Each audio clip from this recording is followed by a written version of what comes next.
Bismillahirrahmanirrahim. Assalamualaikum warahmatullahi wabarakatuh. Alhamdulillahi ala ihsanihi wa syukru lahu ala taufiqihi wa amtinanihi. Asyhadu an la ilaha illallah wahdahu la syarika lahu ta'ziman li sya'nih. Wa asyhadu anna Muhammadan abduhu wa rasuluhu da'ila ridwanih. Allahumma salli alaihi wa ala alihi wa ashabihi wa ikhwani. Hadirin dan hadirat yang dirahmati oleh Allah Subhanahu wa taala.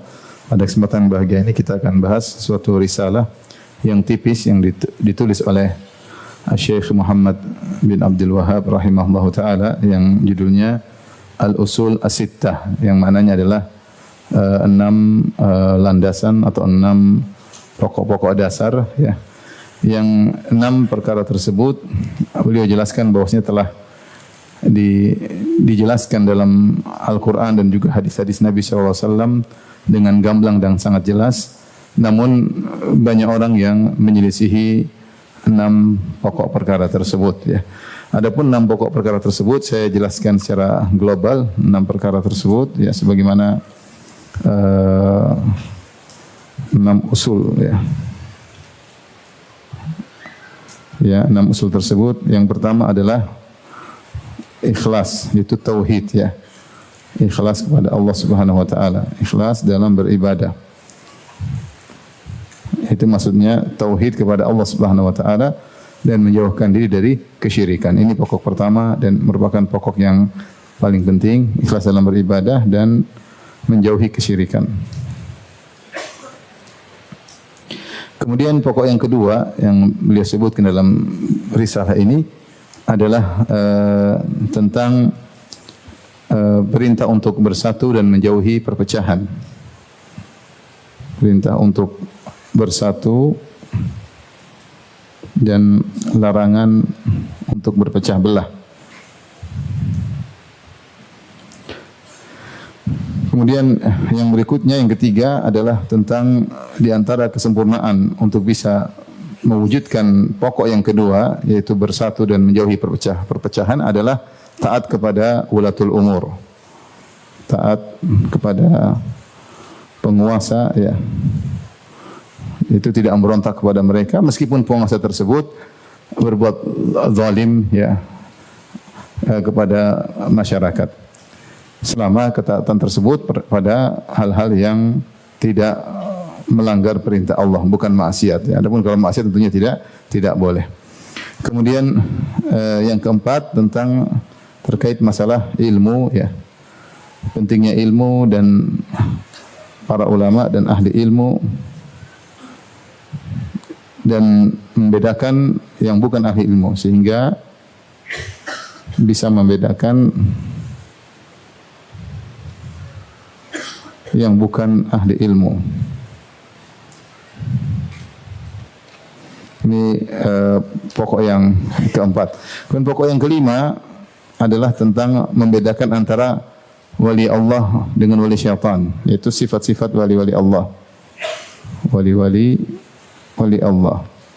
Kemudian yang keenam adalah membantah syubhat ya, yang memalingkan orang dari Al-Quran dan Sunnah. Membantah syubhat yang memalingkan dari Al-Quran Sunnah, dari Alkitab, Al-Quran dan As-Sunnah.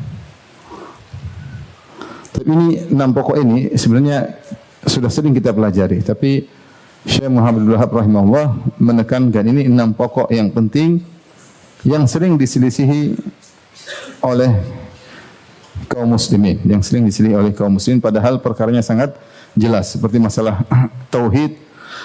Padahal penjelasannya begitu jelas dan gamblang dalam Al-Quran dan Sunnah, namun betapa banyak orang terjerumus dalam kesyirikan, banyak sekali. Yang kedua, Allah memerintahkan untuk bersatu, menjauhkan jangan berpecah belah, ya, agar kembali kepada Al-Quran dan Sunnah. Namun orang berpecah belah. Padahal dalilnya begitu sangat banyak. Kemudian yang ketiga, dalil tentang untuk taat kepada penguasa dalam Al-Quran maupun dalam Sunnah Nabi begitu banyak ya. Begitu banyak larangan untuk memberontak pada penguasa yang Muslim, meskipun buat zalim sangat banyak. Namun banyak terjadi penyimpangan sehingga muncul pemberontakan kepada penguasa yang muslim, tidak ketaatan, memberontak, membangkang dan yang lainnya. Kemudian yang keempat, jelas mana ilmu yang benar dan mana ilmu tidak benar. Dalam juga Al-Quran dan Sunnah dijelaskan tentang ilmu agama yang benar, namun banyak orang yang mengambil ilmu bukan dari sumbernya. Yang kelima tentang sifat-sifat wali-wali Allah.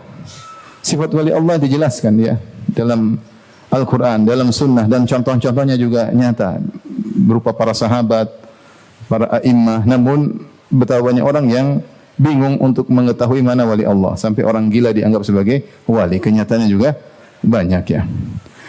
Kemudian meskipun yang keenam, meskipun begitu banyak dalil yang menyuruh untuk berpegang dengan Al-Quran dan Sunnah, namun syubhat begitu kuat sehingga Al-Quran dan Sunnah bukan sebagai dalil yang primer, tapi dia merupakan sekunder. Yang pertama adalah harus akal, perkataan inilah perkataan orang yang dianggap alim lah, sehingga Al-Quran dan Sunnah tidak dianggap sebagai pegangan utama. Ini banyak juga menimpa kaum muslimin. Inilah kenapa beliau rahimahullah ta'ala mengumpulkan 6 perkara ini, karena penjelasannya begitu banyak dalam dalil Al-Quran dan Sunnah, namun begitu banyak orang juga yang menyelisihi. Wallahu a'lam bishawab. Mungkin ini perkara-perkara yang fenomena di zaman beliau, karena ini beliau tulis di zaman kehidupan beliau. Beliau melihat fenomena bagaimana orang-orang yang menyelisihi 6 pokok ini, sehingga beliau akhirnya menuliskannya secara khusus untuk menjelaskan 6 perkara ini. Padahal 6 perkara ini perkara yang jelas. Kalau siapa yang belajar akidah, ini perkara-perkara yang dasar. Baik, kita bacakan perkataan beliau rahimahullahu ta'ala. Bismillahirrahmanirrahim. Beliau langsung masuk setelah basmalah. Beliau berkata, min a'jabil ujab wa akbaril ayat ad-dallati ala qudratil malikil ghallab sittatu usul bayyanaha Allah ta'ala bayanan wadihan. Di antara perkara yang menakjubkan dan perkara besar yang menunjukkan tanda-tanda yang sangat besar yang menunjukkan akan maha kuasa Allah Al-Malik, Sang Maharaja, Al-Ghallab, yang maha mendominasi. Di antara hal-hal tersebut yaitu sittatu usul, 6 perkara. Bayyanaha Allah ta'ala bayan wadihan, yang Allah telah menjelaskan dengan penjelasan yang gamblang lil awam. Bahkan penjelasan gamblang tersebut untuk orang-orang awam, bukan hanya untuk orang-orang menuntut ilmu. Orang awam pun kalau baca pasti ngerti. Fauqa ma yadhunnu dhannun. Penjelasan Allah begitu gamblang, lebih daripada yang dipersangkakan oleh orang-orang yang menyangka. Ya, maksudnya mungkin orang memandang sudah jelas, ternyata penjelasannya kalau diteliti lagi lebih jelas daripada yang kita persangkakan. Thumma ba'da hadza ghalita fiha katsirun min adhkiya'il alam. Setelah penjelasan yang gamblang begitu luar biasa, ternyata banyak dari orang-orang yang cendekiawan di alam ini yang keliru dalam memahami 6 perkara tersebut. Wa uqala bani Adam, dan juga orang-orang yang berakal, orang-orang yang cerdas dari kalangan Bani Adam salah juga dalam memahami 6 atau menyikapi 6 pokok ini. Illa aqallal qalil, kecuali hanya sangat sedikit. Ini mukaddimah disebutkan oleh beliau rahimahullahu ta'ala. Beliau menyebutkan di antara hal yang menakjubkan sekaligus, jadi beliau mengatakan min ajabil ujab, ada perkara yang menakjubkan. Perkara menakjubkan itu apa? Perkaranya gamblang tapi banyak yang menyelisihi. Yang menyelisihinya bukan orang sembarang, bahkan uqala bani Adam wa adhkiya'il alam, yaitu orang-orang yang cerdas, cendekiawan, tapi menyelisih 6 perkara ini. Ini perkara yang menakjubkan. Sekaligus ini adalah akbari al-ayatid dalah, tanda kebesaran Allah yang menunjukkan bahwasanya segala perkara di tangan Allah Subhanahu wa taala. Ya, meskipun jelas, namun ternyata Allah mentakdirkan bahwasanya banyak orang yang tidak memahaminya atau terpaling dari memahaminya karena mengikuti syubhat dan hawa nafsu. Ya, ini menunjukkan bahwasanya segala yang terjadi alam semesta ini di bawah kekuasaan Allah Subhanahu wa taala. Penjelasan sudah datang begitu gamblang, namun banyak orang yang menyelisihi, ya. Banyak orang yang menyelisihi. Di sini Syekh menggunakan Al-Malik. Al-Malik adalah satu nama Allah. Al-Malik, Al-Quddus. Al-Malik itu maharaja. Beda dengan Al-Malik. Kalau Al-Malik maknanya adalah yang memiliki, maha memiliki. Tapi kalau Al-Malik maksudnya maha raja, ya.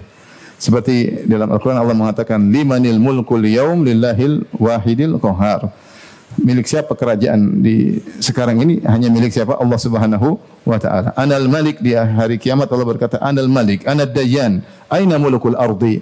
Saya adalah maha raja, saya adalah maha yang akan balas semua perbuatan. Mana raja-raja bumi? Maka tidak ada yang berani berkata aku adalah raja ketika hari itu, karena semua kekuasaan di tangan Allah Subhanahu wa taala. Maka Allah adalah Al-Malik, raja yang sesungguhnya. Adapun Al-Ghallab maka ini adalah hanya pensifatan kepada Allah, karena tidak ada nama Allah Al-Ghallab.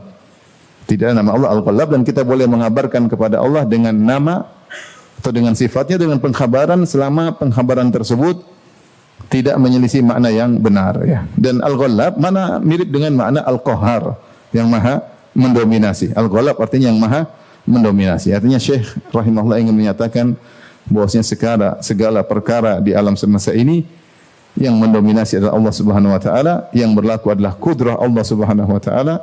Apa yang Allah tetapkan, apa yang Allah takdirkan, itu yang terjadi, ya. Di antaranya adalah betapa gamblang penjelasan-penjelasan, namun banyak saja masih banyak orang yang menyimpang. Baik, di sini Syekh rahimahullah taala menyebutkan tentang sittatu usul, 6 perkara yang sudah kita singgung tadi di awal pengajian.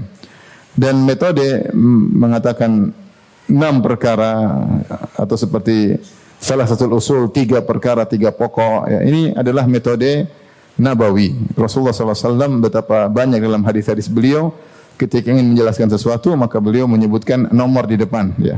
Seperti 3 perkara, 4 perkara, 7 perkara yang membinasakan, ya. Rasulullah SAW sebutkan perkara-perkara yang 6 perkara, ada juga 6 perkara, ya. Itmanuli sittan, berilah jaminan kepadaku 6 perkara, atman lakumul jannah, maka aku akan menjamin surga bagi kalian. Jadi Rasulullah sebut 3, ada 4, ada 6, ada 7. Yang perkara-perkara tersebut tidak lebih dari 10. Biasanya dalam hadis-hadis Nabi sekitar itu aja. Tujuannya adalah untuk menarik perhatian pendengar agar bisa fokus, ya. Dan yang kedua, perkara yang tidak banyak, cuma 6, ya, cuma 6, sehingga orang ketika ingin mempelajarinya dia bisa lebih membabatnya, bisa lebih menguasainya, karena tidak banyak, cuma 6 perkara, cuma 6 perkara. Ini juga beliau menjelaskan bahwasanya perkara-perkara ini banyak disisihi oleh orang-orang yang alim, orang-orang yang cerdas. Beliau mengatakan, "Tsumma ba'da hadza ghalata fiha katsirun min adhkiya'il alam." Ya, adhkiya jamak dari dzaki. Setelah penjelasan yang gamblang tersebut, ternyata banyak orang yang cerdas yang menyimpang.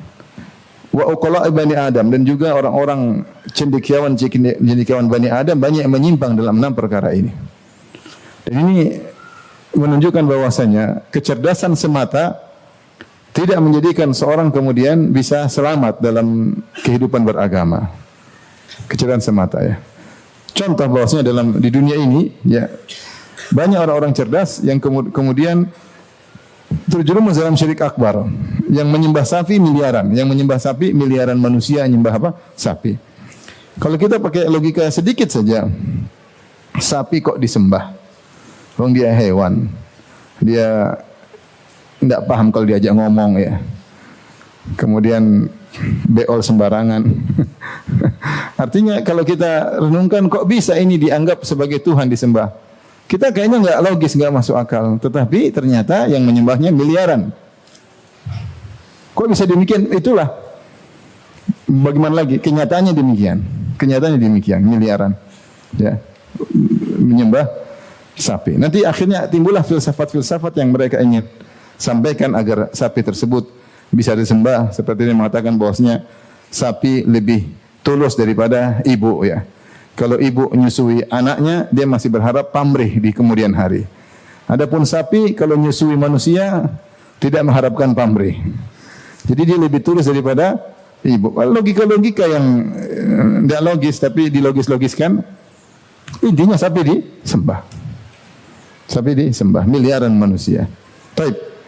Nabi Isa, Nabi yang dia lapar, yang dia haus, yang dia tidur, yang dia pernah dalam perut seorang wanita, ya.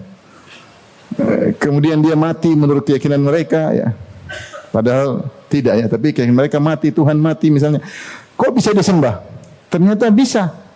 Yang nyembah miliaran. Yang nyembah miliaran. Lebih banyak daripada kaum muslimin yang menyembah Allah Subhanahu wa taala. Kok bisa? Ya begitu kenyataan. Artinya kecerdasan belum tentu menyelamatkan apa? Seseorang. Bukankah kalau Allah sebut dalam Al-Quran tentang kisah-kisah para nabi, Allah mengatakan qala al-mala'ul ladzina istakbaru, berkata pembesar-pembesar dari kaum Nabi Hud, kaum Nabi Saleh, ya, kaum Nabi Nuh, mereka al-mala', mereka adalah penguasa pembesar-pembesar di masing-masing zaman Nabi masing-masing. Yang mengingkari Nabi Nuh adalah al-mala'. Yang tidak beriman kepada Nabi Nuh adalah al-mala', yaitu pembesar-pembesar di zaman kaum Nabi Nuh. Mereka bukan orang bodoh. Sehingga mereka menjadi penguasa, mereka bukan orang bodoh. Paling tidak mereka pandai dalam dunia, sehingga mereka menjadi pemimpin di zamannya. Demikian juga Nabi Hud, al-mala', Nabi Saleh, al-mala'. Al-mala' maksudnya pembesar-pembesar.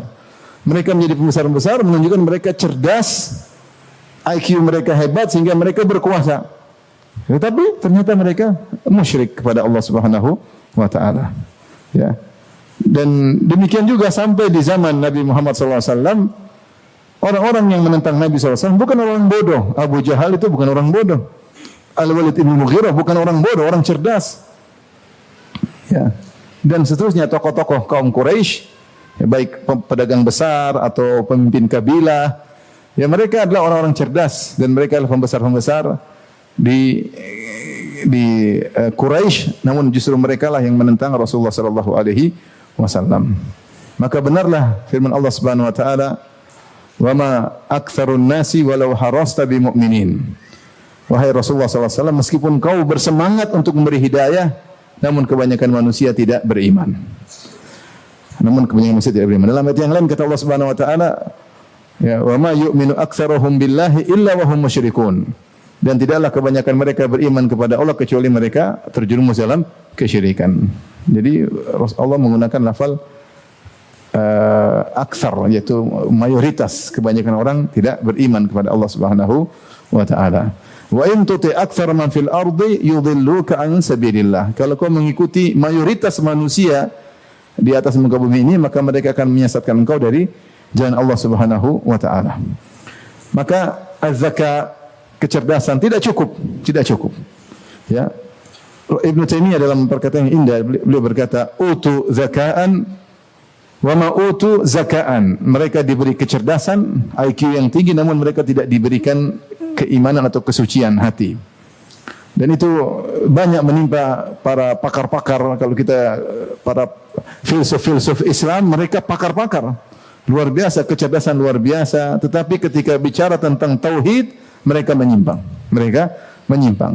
Kecerdasannya tidak membawakan mereka untuk mentauhidkan Allah, tapi mereka terjerumus dalam penyimpangan-penyimpangan yang banyak. Maka dikatakan utu zakaan walam yu'tau zakaan. Mereka diberi kecerdasan untuk diberikan kesucian. Ya, utu uluman walam yu'tau fuhuman. Mereka diberi ilmu namun tidak diberi pemahaman yang tepat, ya. Tidak diberi pemahaman yang tepat. Dan kita bisa lihat di zaman kita pun mungkin orang cerdas, ini cerdas tapi kok begitu, ya sudah, bagaimana lagi? Hidayah di tangan Allah Subhanahu wa taala. Entah hawa nafsu yang buat dia menyimpang, entah dia terlalu cerdas sehingga mengakali-akali ayat. Tapi bukan orang bodoh, bukan orang bodoh. Illa aqallal qalil, kecuali sedikit yang bertahan atau benar dalam menyikapi 6 pokok ini. Tayyib, kita bahas al-aslul awal, ya. Al-aslul awal. Pokok yang pertama.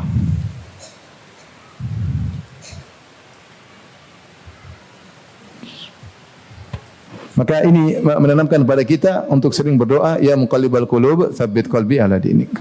Dan itu doa yang sering dibaca oleh Nabi dalam sujudnya, ya muqallibal qulub, tsabbit qalbi ala dinik. Ya Allah yang bolak-balikkan hati manusia, tegarkanlah hatiku di atas agamamu. Kita ini lemah, ya. Syubhat menyambar-nyambar. Apalagi zaman sekarang banyak syubhat, ya. Kalau hanya mengandalkan kecerdasan, hanya mengandalkan IQ, ya mudah sekali orang terjungkal, mudah sekali. Ya, ketika Allah cabut hidayah, dia hanya mengandalkan kecerdasannya, dia dengar syubhat, terpengaruh. Ketika syubhat sudah masuk, dia sulit untuk mengeluarkannya, sulit untuk mengeluarkannya, ya. Taib al-aslul awal, landasan yang pertama, ikhlasul dini lillahi ta'ala wahdahu la syarikalah, yaitu mengikhlaskan agama hanya untuk Allah Subhanahu wa taala, wahdahu, semata, la syarikalah, tidak ada sekutu baginya. Tidak ada sekutu baginya. Ini semua penekanan. Ikhlasuddin lillah, mengikhlaskan agama hanya untuk Allah. Wahdahu, penekanan, semata, Allah semata. La syarikalah, penekanan yang kedua, tidak ada sekutu baginya. Sebenarnya ikhlasuddin lillah sudah selesai. Mengikhlaskan agama untuk Allah sudah selesai, tapi ada penekanan wahdahu la syarikalah. Tauhid perlu ditekankan. Wa bayanu dhiddihi, dan menjelaskan lawannya, alladhi huwa syirku billah. Lawan dari ikhlas adalah syirik kepada Allah Subhanahu wa taala. Wa qawnu aktsaril Qur'ani fi bayani hadzal asli. Dan bahwasanya mayoritas Al-Qur'an, isi Al-Qur'an menjelaskan tentang pokok ini, pokok pertama ini. Min wujuhin syatta, dari banyak sisi penjelasan. Al-Qur'an menjelaskan tauhid dari banyak sisi. Bi kalamin yafhamuhu abladul ammah. Dengan penjelasan dari Allah Subhanahu wa taala yang dipahami oleh orang yang bodoh. Orang yang bodoh tahu. Wa'budullaha wa la tusyriku bihi syai'an. Sembahlah Allah semata. Dia pahamlah. Tidak disuruh sembah patung, tidak disuruh sembah wali, tidak disuruh sembah pohon, ya, tidak disuruh sembah malaikat. Wa'budullah, sembahlah Allah. Jangan berbuat, jangan mengutukan. Artinya orang awam pun kalau dia masih murni hatinya, tulus, dia tahu bahwasanya yang disuruh disembah adalah semua Allah semata. Maksudnya penjelasan tauhid dalam Al-Qur'an sangat gamblang, bahkan diketahui oleh orang bodoh juga ngerti tentang apa? Tauhid. Tidak butuh orang-orang alim banget untuk memahami tauhid. Orang bodoh pun ngerti.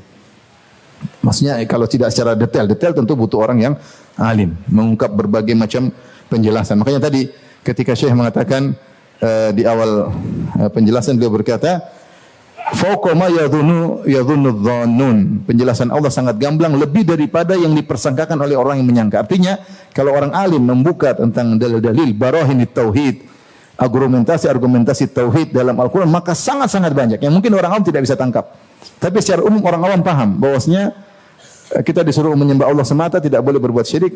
Tapi dalil argumentasi tentang tauhid sangat-sangat banyak, ya.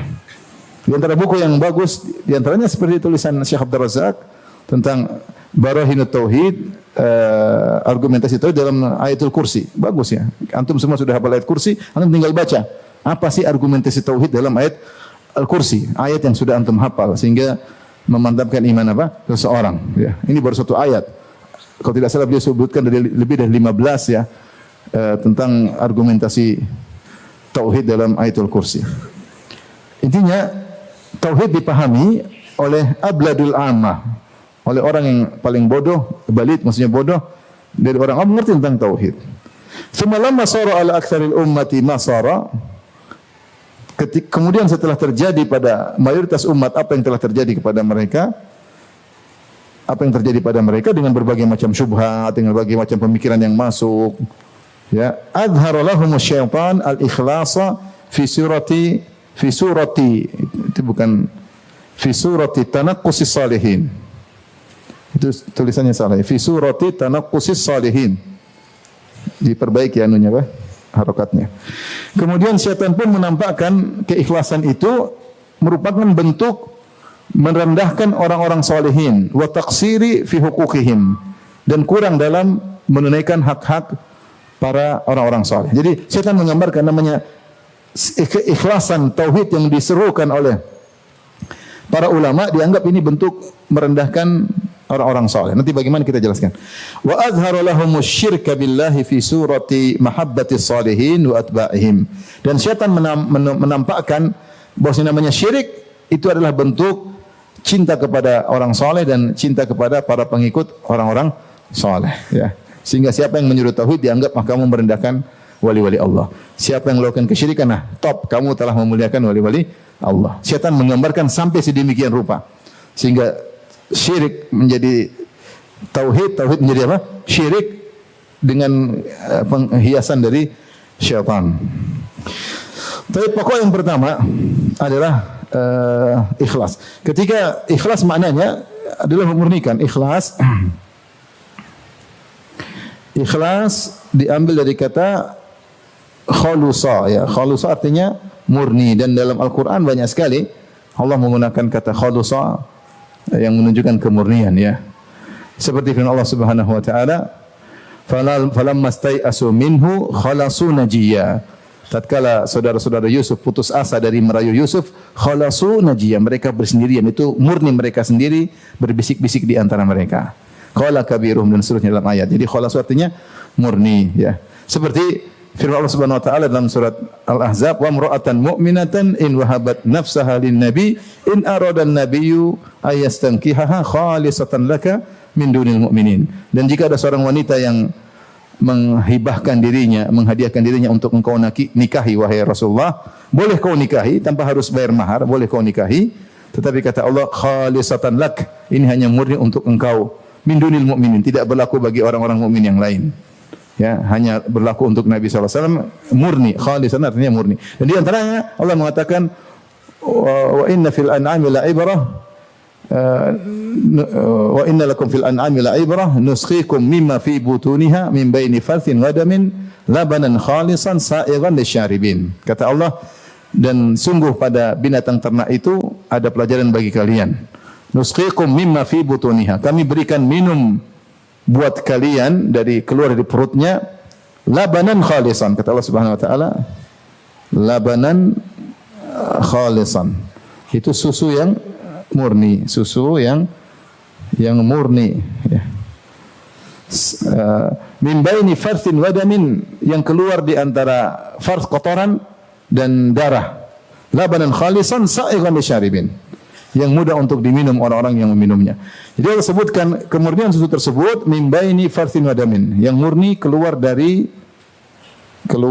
terpisahkan, termurnikan atau terpisahkan dari kotoran dan darah. Ini makna keikhlasan. Jadi kalau seorang mengambil susu dari binatang ternak, dari onta atau dari sapi atau dari kambing, dia tidak akan mendapati ada satu tetes darah pun dalam susu tersebut.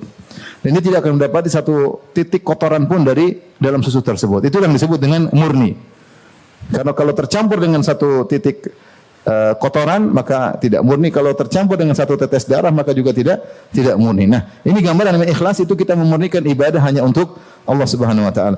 Beliau berkata, ikhlasud dini lillah, sebagaimana firman Allah Subhanahu wa taala, ala lillahi dinu al-khalis. Sungguhnya milik Allah agama yang murni. Nah, ad-din, perhatikan, ikhlasud din, memurnikan agama hanya untuk Allah. Ad-din ini umum ya. Kita ibadah semua hanya untuk Allah Subhanahu wa taala. Ibadah yang zahir maupun yang batin hanya untuk Allah Subhanahu wa taala. Ibadah yang qasirah atau mu'ta'addiyah, yang ibadah untuk kita pribadi seperti salat malam, seperti baca Quran, hanya untuk Allah. Ibadah yang muta'addiyah, yang untuk orang lain juga, misalnya kita bersedekah, kita membantu orang lain, ya, kita memberi makan kepada fakir miskin, juga harus untuk Allah Subhanahu wa taala. Intinya semua agama hanya untuk Allah Subhanahu wa taala. Ini umum. Maka semua yang kita lakukan, hati-hati, kita harus selalu untuk Allah Subhanahu wa taala ya. Dakwah hanya untuk Allah Subhanahu wa taala ya. Kita bangun masjid karena Allah Subhanahu wa taala. Kita menyumbang karena Allah Subhanahu wa taala. Kita tidak mencari sanjungan atau pengakuan dari orang lain. Yang kita butuhkan adalah pengakuan dari Allah. Kita cari muka kepada Allah Subhanahu wa taala. Karena ini perkara yang penting terkait dengan diterimanya amal atau tidak. Maka saya sering sampaikan, terkadang perkara kita enggak sepele, namun ternyata di situ nampak ketidakikhlasan kita. Seperti misalnya dalam dakwah misalnya panitia pengajian, kadang saing-saingan, saya panitia kami lah yang hebat. Ini kadang-kadang kita ingin dipuji kepanitiaan kita ya. Kadang-kadang dipuji. Ini berarti bukan karena Allah Subhanahu wa taala atau karena seorang menyuruh manusia kepada dirinya, seperti perkataan Syekh Muhammad bin Wahab rahimahullah taala, wa inna katsiran wa in kana yad'u ila al-haq wa huwa yad'u ila nafsihi. Karena banyak orang meskipun dia menyuruh kepada kebenaran Al-Qur'an dan Sunnah, namun di balik itu dia juga menyuruh kepada dirinya. Artinya sama saya aja, yang lain jangan. Itu juga menimpa sebagian dai ya. Kalau sama orang dia tidak senang, dia mau sama dia. Dia mau dia monopoli semua audiens. Ini penyakit ya. Ini berarti tidak ikhlas. Meskipun bentuknya Al-Quran dan Sunnah. Kita bahagia kalau banyak dakwah, banyak berkembang ya. Siapapun yang mengurangi beban kita dalam membawa risalah para nabi ya, risalah tauhid. Maka seorang sering-sering, maksud saya ini untuk sering-sering mengecek dirinya. Saya ini sampai sekarang ini karena Allah atau karena apa? Dicek. Saya sebagai panitia karena Allah atau karena apa? Saya bangun masjid karena Allah atau apa? Saya bikin komunitas tertentu karena Allah atau karena sesuatu? Sering dicek karena hati kita lemah. Saya tidak bilang kita tidak ikhlas, mungkin kita ikhlas, tapi ada penyakit-penyakit terkadang yang muncul di tengah perjalanan. Maka seorang berusaha mengecek dirinya selalu karena agama seluruhnya hanya milik Allah Subhanahu wa taala. Lawan dari ikhlas adalah syirik. Syirik artinya mensekutukan atau menduakan. Yang lafal syirik itu sendiri telah menunjukkan bahwasanya Allah diduakan ya. Ketika dikatakan al-isyraku billah, apa dosa paling besar? Al-isyraku billah, yaitu menduakan atau menyekutukan Allah dalam penyembahan. Berarti orang yang musyrik itu pada dasarnya dia menyembah Allah dan juga menyembah selain Allah Subhanahu wa taala. Bukanlah orang musyrik secara bahasa orang yang tidak menyembah Allah. Tapi orang musyrik itu adalah yang menyekutukan Allah. Apa maknanya menyekutukan Allah? Yaitu menyembah Allah dan juga menyembah selain apa? Allah. Itu namanya musyrik.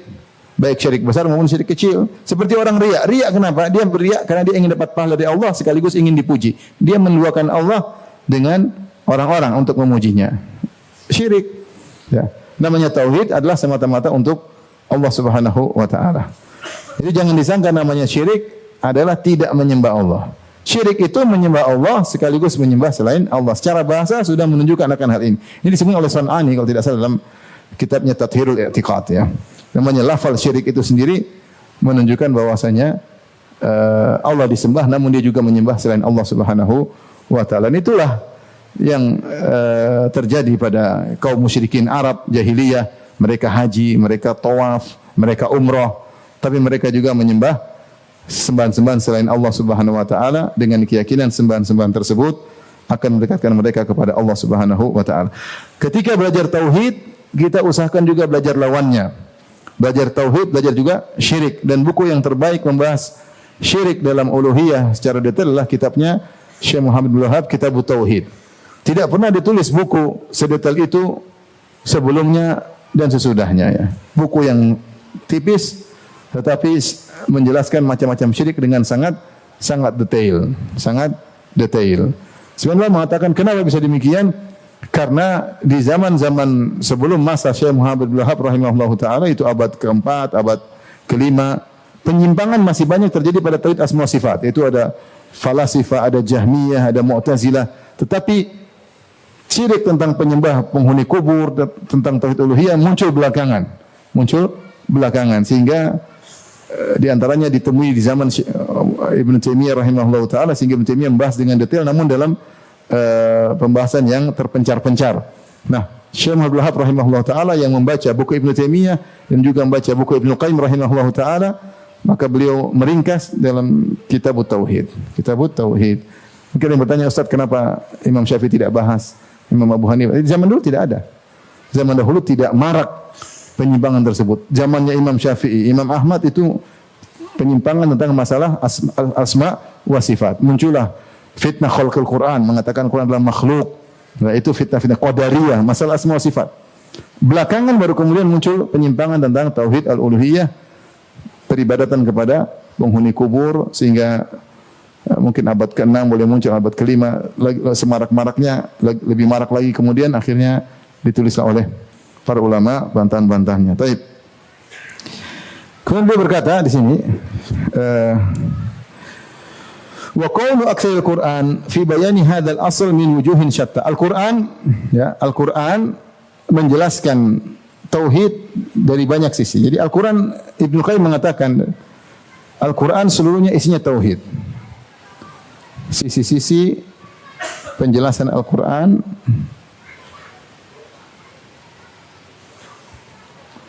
terhadap tauhid. Ibnu Qayyim rahimahullah menyebutkan di antaranya, beliau mengatakan Al-Qur'an di antara ayat-ayatnya ada menjelaskan tentang nama-nama dan sifat-sifatnya. Ayat-ayat tentang nama-nama dan sifat-sifatnya. Ini jelas ayat-ayat tentang tauhid, ayatul kursi semua tentang Allah Subhanahu wa taala. Surat Al-Ikhlas semua tentang Allah Subhanahu wa taala. Itu semua ayat tentang tauhid. Semua tentang tauhid. Kemudian ayat-ayat perintah kepada tauhid, untuk bertauhid, dan larangan terhadap syirik. Ini juga banyak.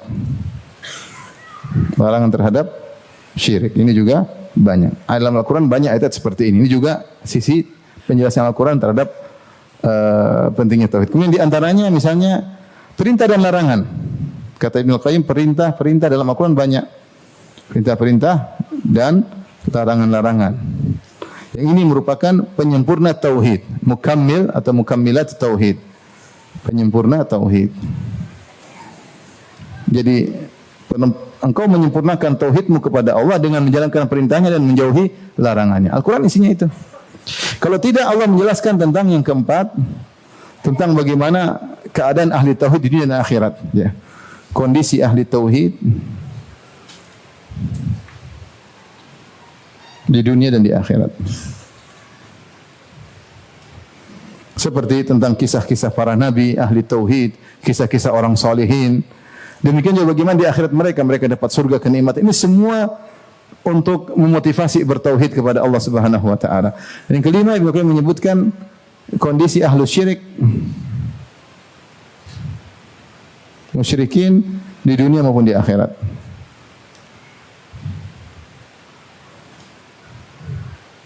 Ini gamblang sekali ya, bagaimana musyrikin Allah jelaskan, bagaimana dunia mereka, bagaimana di akhirat mereka. Ini semua kata Ibnu Qayyim rahimahullah menunjukkan Al-Quran seluruhnya isinya adalah tauhid kepada Allah Subhanahu wa taala. Dari sisi yang lain kita juga bisa lihat dari sisi yang lain bahwasanya misalnya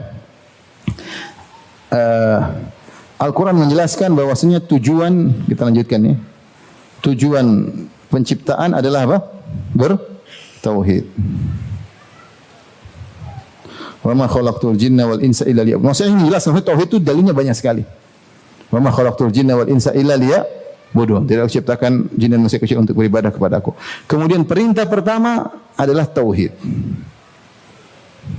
Pertama dalam Al-Quran misalnya adalah tauhid. Dalam surat apa? Al-Baqarah ya. Ya. Allah mengatakan alhamdulillahirabbil al-Fatihah, kemudian alif lam mim dzalikal kitabul sampai akhirnya Allah mengatakan ya ayuhan nasu ubudu rabbakumul ladzi khalaqakum walladzina min qablikum la'allakum tattaqun. Itu perintah untuk ubudullah, beribadah kepada Allah semata. Dalam surat Al-Baqarah berapa itu? Kalau enggak 21, 23 saya lupa. Tapi ayat pertama dalam perintah dalam Al-Quran, perintah pertama adalah perintah tauhid. Kemudian yang ke-8, larangan pertama adalah syirik. Kata Allah Subhanahu wa taala, "Fala taj'alu lillahi andadan wa antum ta'lamun." Fala taj'alu lillahi andadan wa antum ta'lamun. Janganlah kalian mengambil tandingan-tandingan bagi Allah sementara kalian mengetahui ya. Ini contoh. Contoh lagi misalnya nikmat yang paling besar, nikmat pertama Allah sebutkan dalam surat 9. Nikmat pertama dalam surat An-Ni'am ada namanya surat An-Ni'am. Surat An-Ni'am itu surat apa? An-Nahl. Disebut dengan surat An-Ni'am, itu surat nikmat. Kenapa Allah buka dengan penyebutan nikmat-nikmat Allah? Ata amrullah fala tastajilu subhanahu wa ta'ala ma yusyrikun yunazzilul malaikata. Gimana?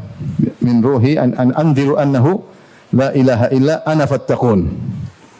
Kata Allah di awal tersebut, kemudian Allah menjadi khalaqas samawati wal arda. Allah sebutkan nikmat-nikmat menciptakan langit dan bumi, khalaqal insana min nutfatin. Allah sebutkan penciptaan manusia. Allah sebutkan nikmat tentang hewan-hewan. Pertama nikmat Allah sebutkan yunazzilul malaikata birruhi min amrihi ala ma yasha'u min ibadihi an anziru annahu la ilaha illa ana fattaqun. Di antara nikmat yang pertama Allah turunkan perintah melalui malaikat kepada hambanya untuk memberi peringatan tidak ada yang berhak disembah kecuali siapa? Allah. Ini nikmat yang pertama Allah sebutkan dalam surat An-Nahl atau surat An-Ni'am.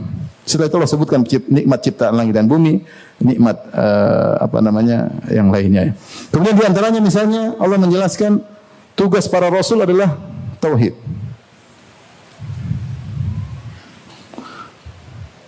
Wa ma khalaq Allah mengatakan wa laqad ba'atna fi kulli ummatin rasulan an i'budullaha wajtanibut taghut. Sungguh kami telah mengutus kepada setiap umat seorang rasul yang menyuruh sembahlah Allah saja dan jangan menyembah taghut. Artinya dalil tentang tauhid ini baru sedikit ya, artinya banyak sekali dari banyak sisi. Belum perumpamaan-perumpamaan yang Allah berikan tentang perumpamaan antara tauhid dan kesyirikan. Belum Allah menjelaskan bagaimana lemahnya sembahan-sembahan selain Allah Subhanahu wa taala. Kalau kita mau gali mungkin bisa 100 kalau kita mau detail seperti Ibnu Qayyim rahimahullah, Ibnu Taimiyah rahimahullah, cuma kita kurang ilmu. Maksud saya penjelasan Allah tentang tauhid faqa ma yadhunnu adh-dhannun, lebih daripada yang dipersangkakan, banyak sekali. Dan cukuplah Allah mengatakan sanurihim ayatina fil afaqi wa fi anfusihim hatta yatabayyana lahum annahu al-haq. Kami akan nampakkan tentang ayat-ayat kebesaran kami di segala cakrawala dan pada diri mereka agar jelas bahwasanya dia adalah yang benar. Kita melihat alam semesta dengan kokohnya sudah menunjukkan bahwasanya Allah Maha Esa. Ini saya sudah bahas dalam secara rinci rukun iman tentang tauhid, dalil tauhid rububiyah dan tauhid dalil tentang keesaan Allah. Dalail kauniyah, yaitu ayat al-kauniyah. Alam semesta ini menunjukkan bahwasanya Tuhan itu ada dan dia Maha Esa.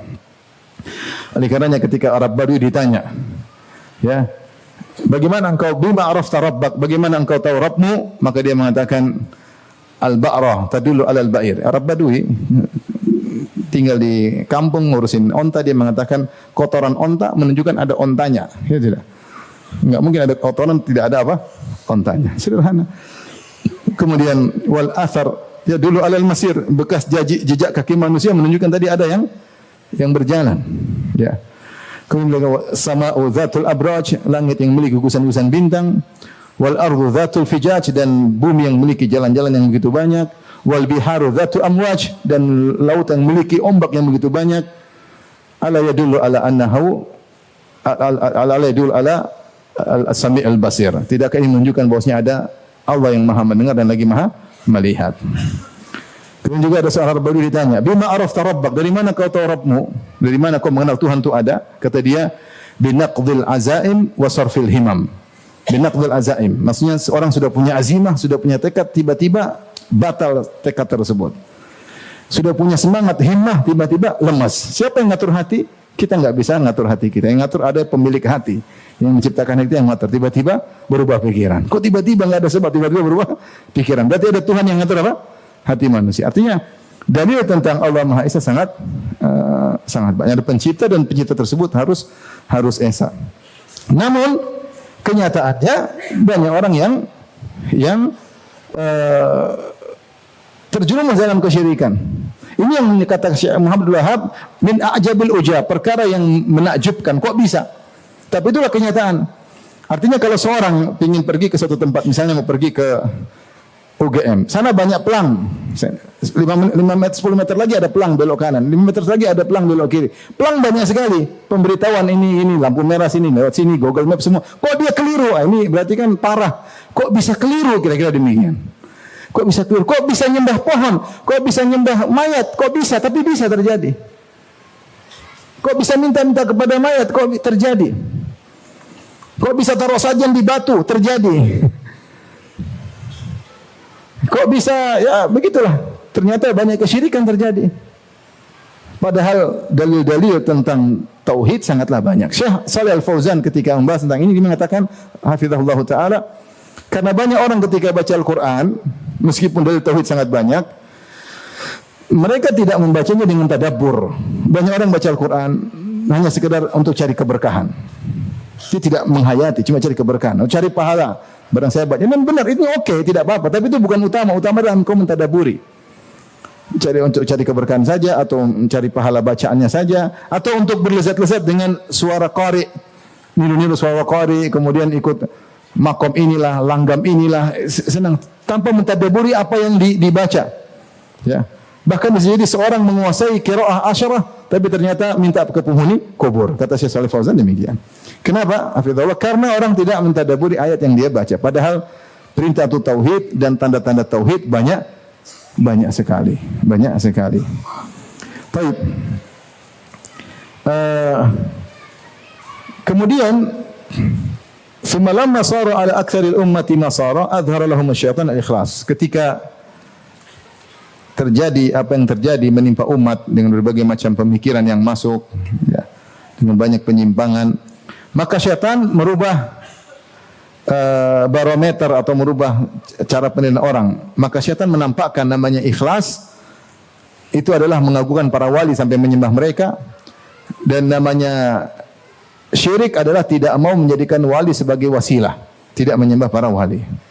Ya, sehingga datanglah syaitan ketika seorang tidak minta melalui para mayat-mayat wali-wali, dianggap engkau merendahkan para wali. Kau itu siapa? Ya.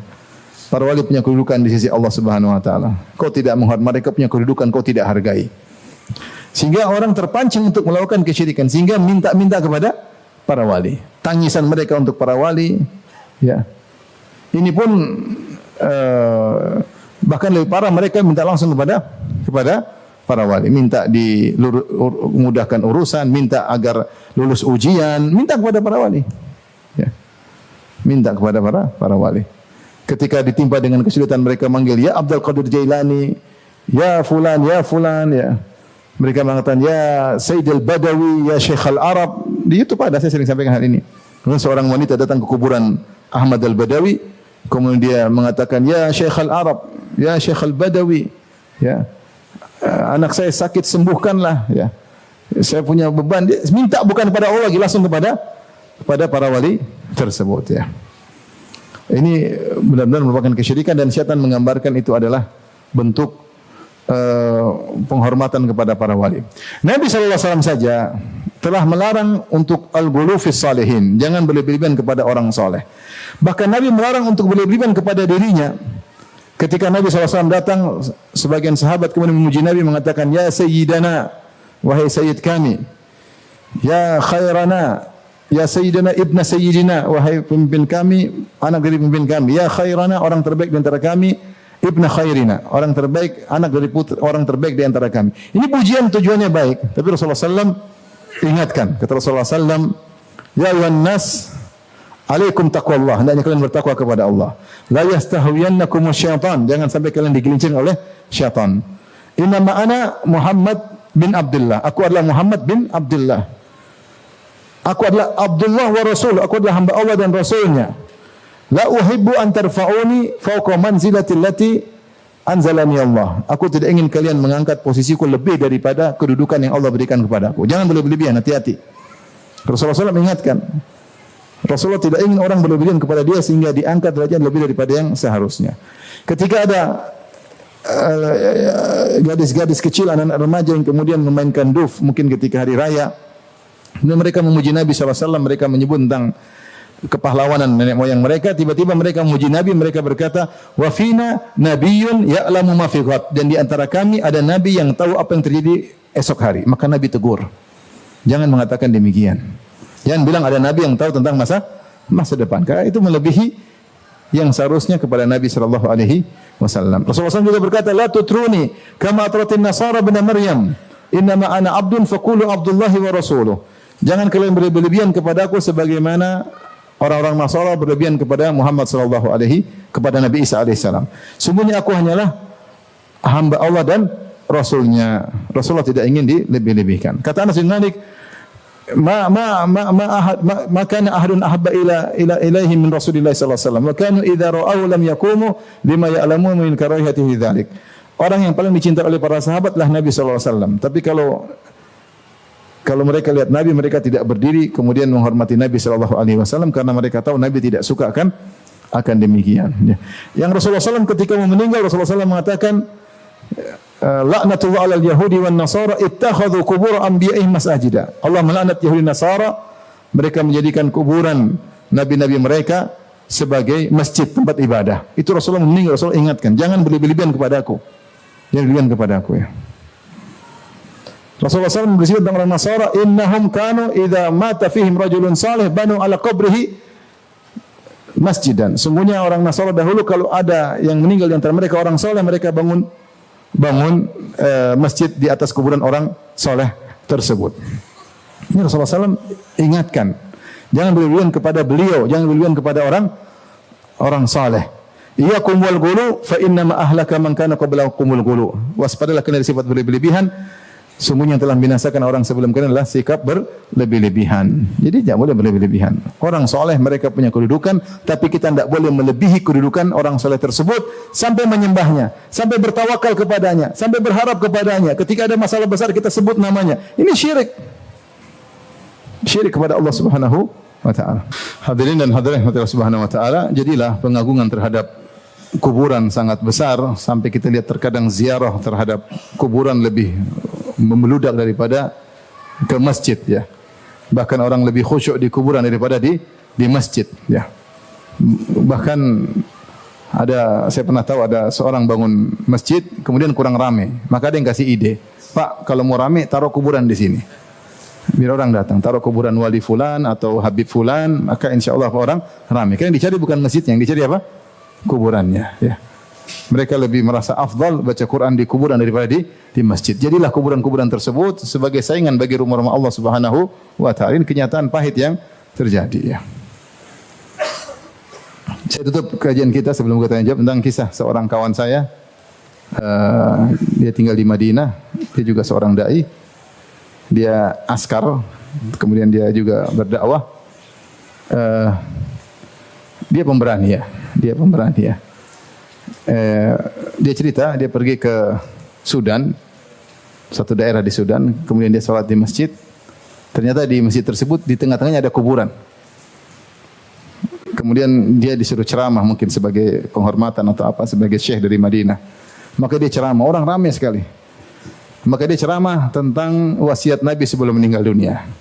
Maka cerita tentang harka yang sedih, bagaimana Rasulullah SAW sakit, bagaimana ini, mulai wasiat-wasiat Nabi. Orang semua perhatian dengan senang karena tentang bagaimana mengingat kematian. Sampai dia mengatakan di antara wasiat Nabi, laknatullah alal yahudi wan nasara.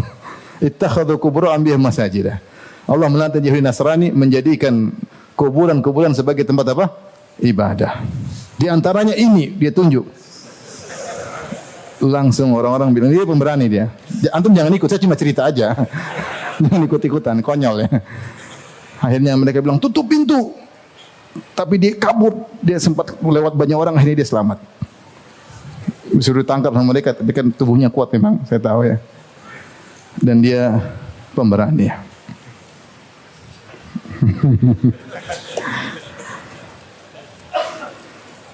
Sudah sampai situ aja. Antum jangan ikut-ikutan, sekedar apa intervensi aja ya. Baik, bismillah taala, subhanakallah bihamdik, asyhadu an la ilaha illa anta, astaghfiruka wa atubu ilaik. Assalamualaikum warahmatullahi wabarakatuh.